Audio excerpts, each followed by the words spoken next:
There are a lot of misconceptions around peeing at night. Peeing at night and not being able to fall back asleep is a common challenge, but there are multiple possible reasons for this. First, there are sleep related peeing at night challenges and non sleep related peeing at night challenges. What do I mean by that? So, let's first discuss the non sleep related peeing at night challenges, and you'll have a better idea of what I mean.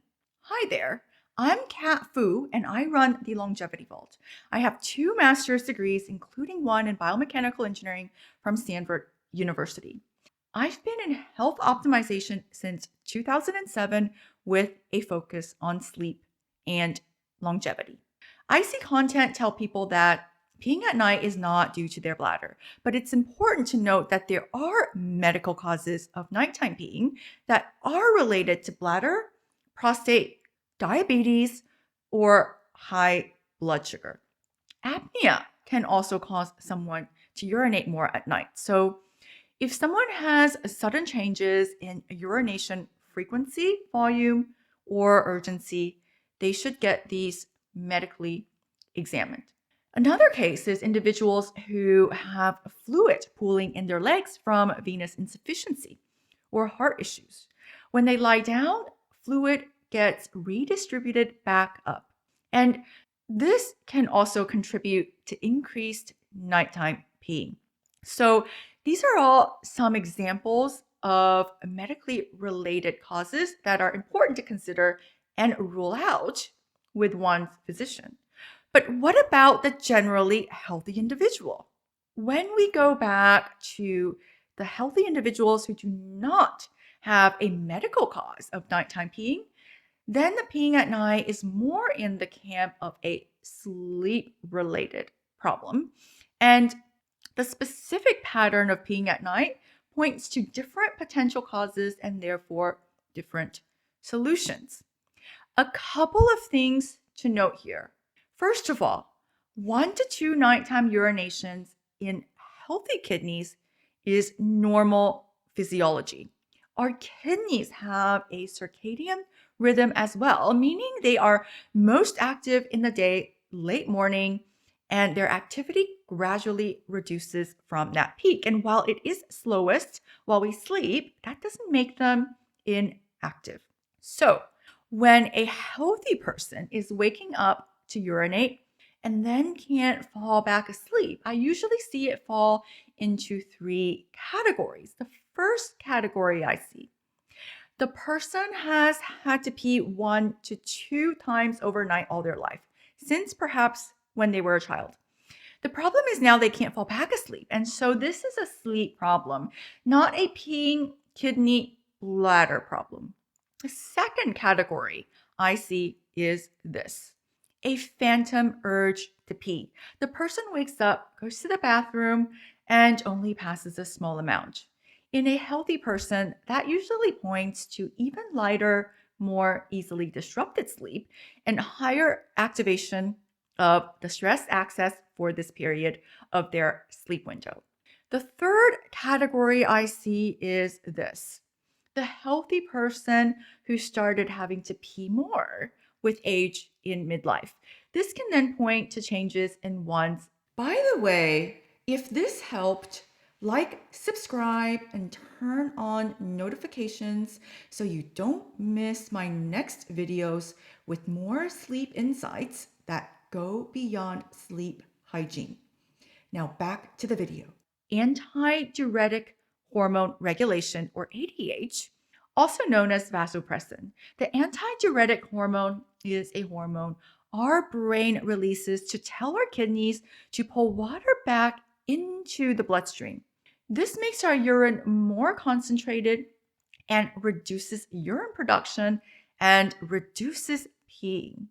When someone now has to pee more in midlife, with everything else in their life more or less the same, that can be a clue that their antidiuretic hormone regulation has changed, often in relation to reproductive hormone function changes.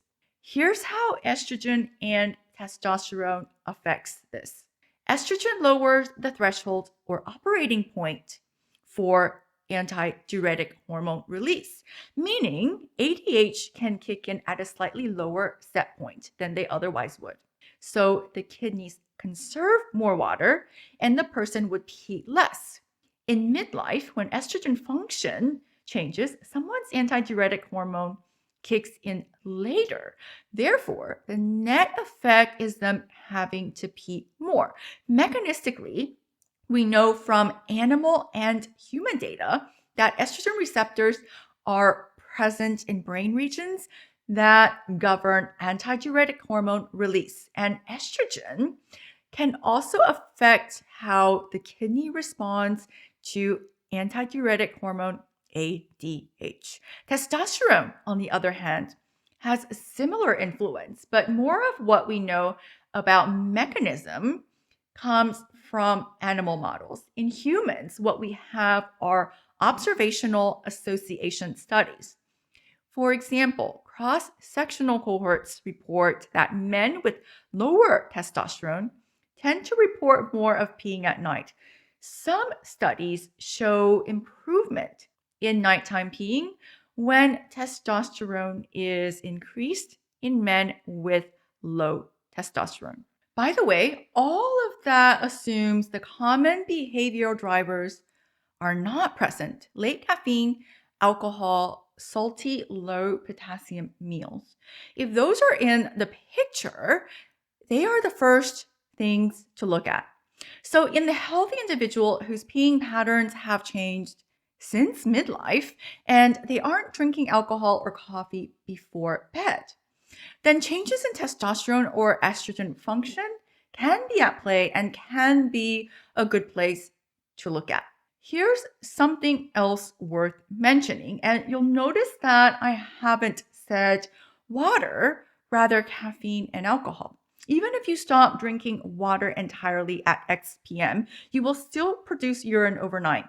This is why some people stop drinking fluids at 6 or 5 or even 3, and they still wake up to pee and can't fall back asleep, because this pattern is a sleep problem, not a urine production problem. Your kidneys have baseline obligations: filtering metabolic waste, maintaining electrolyte balance. None of these stop when you are sleeping. And I would even argue that it's better to pee at night than to not, because your body is removing waste products and we want that. So, all in all, going back to how to solve the sleep problem, the actual pattern of the sleep disruption, the nighttime peeing pattern, and the changes of these patterns over time are what's useful to find their causes in order to help the individual get a continuous 7 to 8 hours of restful sleep, whether that's with or without nighttime peeing. By the way, have you been stuck at 5 to 6 hours of sleep for years or even decades and started to think that maybe we just need less sleep as we get older? I break down how much sleep we actually need with aging, whether 5 to 6 hours is enough, why so many people get stuck in that range, and what you can do about it to build a stronger foundation for better sleep with age. I'll link to that video right here. Thanks for watching. I'll see you next time.